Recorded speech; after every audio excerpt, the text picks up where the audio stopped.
Hi everyone, I'm back. So we're going to continue reading The Count of Monte Cristo, Chapter 2, Father and Son. Let us leave Danglars struggling with his feeling of hatred and trying to whisper some evil insinuation against his comrade into their master's ear. And let us follow Dantes, who, after having run along the Cannebière, turned down the Rue Noël, where he entered a small house situated to the left of the Allée des Mélans, ran up the 4 flights of dark stairs, and, trembling with excitement, stopped before a half-open door which revealed the interior of the little room. It was the room which Dantes's father inhabited. The news of the Pharaon's arrival had not yet reached the old man, who was mounted on a chair, and, with a hand trembling with old age, was busy sticking some nostrums that, intermingled with clematis, climbed up the trellis before his window. Suddenly he felt an arm thrown around him, and a well-known voice called out, "Father, my dear old dad!" With a cry of joy, the old man turned round and saw his son. Pale and visibly trembling, he threw his arms around him. "What ails you, father?" the young man anxiously inquired. "Are you ill?" No, my dear Edmond. My boy. My son. Not at all, but I was not expecting you, and the joy at suddenly seeing you again has given me rather a shock." "Well, calm yourself, father. It is really I. They say that joy never harms anyone, so I came in without any warning. I have come back, and we are going to be happy together." "That's right, my boy," replied the old man. "But in what way are we going to be happy? You are not going to leave me any more? Come now, tell me how you have fared." "May God forgive me that I should rejoice in good fortune brought about by another's death. Goodness knows I never sought it. It has happened, and I have not the strength to regret it. Our good old Captain Leclerc is dead, father, and it is probable that with Monsieur Morel's assistance I shall take his place. Do you understand, father? A captain at 20, with a salary of 100 louis beside a share in the profits. Isn't it really more than a poor sailor like me could hope for?" "Yes, my son, yes, it certainly is," said the old man. "With my first pay I shall buy you a little house with a garden where you can plant your clematis and your nostrums and your honeysuckle. But, father, what is the matter? You don't look well." "It is nothing. It will soon pass," said the old man. But his strength failed him, and he fell backward. "This will never do," exclaimed the youth. "A glass of wine will soon put you to right. Tell me where you keep it," he continued, opening one cupboard after another. "It is useless to look for it," said the old man. "There is no wine." "What? No wine?" said the young man, turning pale and looking first at the old man's sunken and pallid cheeks, and then at the bare cupboards. "No wine. Have you been in want of money, father?" "I have not wanted for anything now that you are here," said the old man. "Yet," stammered Edmond, wiping the perspiration from his brow, "yet when I went away 3 months ago I left you 200 francs. "True enough, but you forgot a little debt you owed to our neighbor Caderousse. He reminded me of it, and told me that if I did not pay it for you, he would go to Monsieur Morel for the money. Fearing that might do you harm, I paid it for you." "But," cried Dantes, "I owed Caderousse 140 francs. Do you mean to say that you paid him that sum out of the 200 francs I left you?" The old man nodded. "So that you have lived for 3 months on 60 francs. You know that I require very little." "May God forgive me," cried Edmond, throwing himself on his knees before his father. Nay, said the old man with a quiet smile. "Now that you are with me again, the past is all forgotten, and all is well." "Yes," said the young man. "Here I am with a little money in my pockets and a good fortune before me. Here, father, take some money, take some, and send for something good to eat and drink."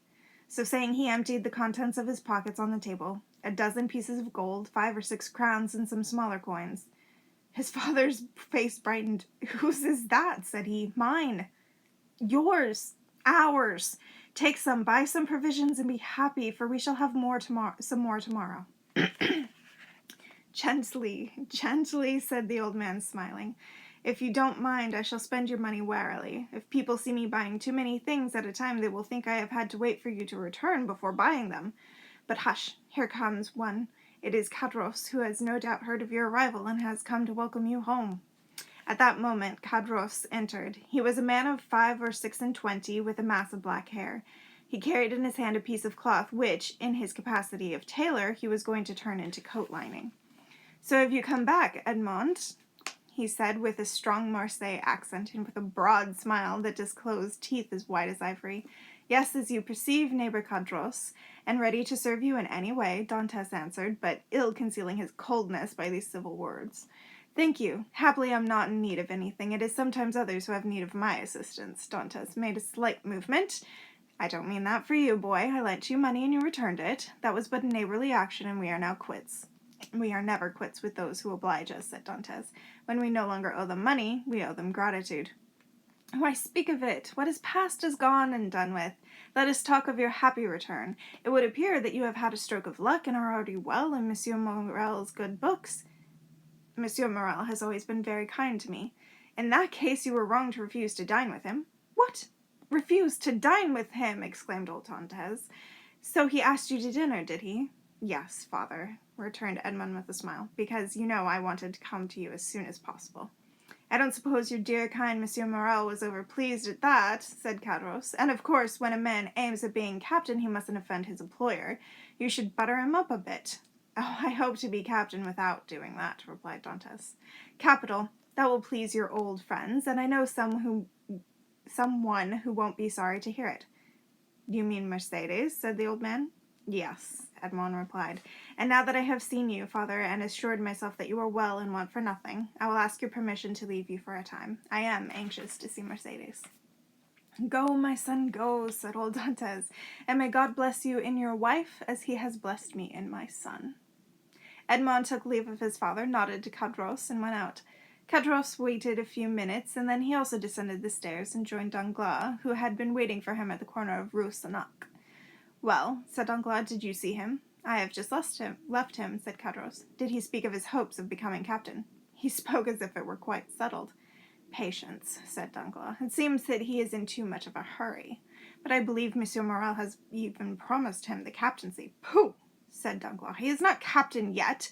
Is he still in love with the beautiful Catalane? Head over ears. He has just gone to see her, but if I am not greatly mistaken, there is a storm brewing in that direction. What do you mean? I do not know anything for certain, but I have seen things which make me think that the future captain will not have it all his own way up at the Vieille Infirmerie. What have you seen? Every time that Mercedes has come to town lately, she has been accompanied by a tall, gay young Catalan with black eyes and red complexion, who seems very attentive to her, and whom she addresses as cousin. Really? And do you think he is making love to her? I suppose so. What else would a man of 21 be doing with a beautiful young girl of 17? And you say Dantes has gone to the Catalans? He left before me. Let us go in the same direction. We can turn in at La Reserve and await events over a glass of wine. And that is chapter 2. So, just to recap, Edmond Dantes has come home, been promised captaincy of the Pharaon, visited his father, and now is off to visit the young Mercedes. And a jealous co-worker is trying to make some trouble for him. We shall have to see how the story progresses. Have a great day.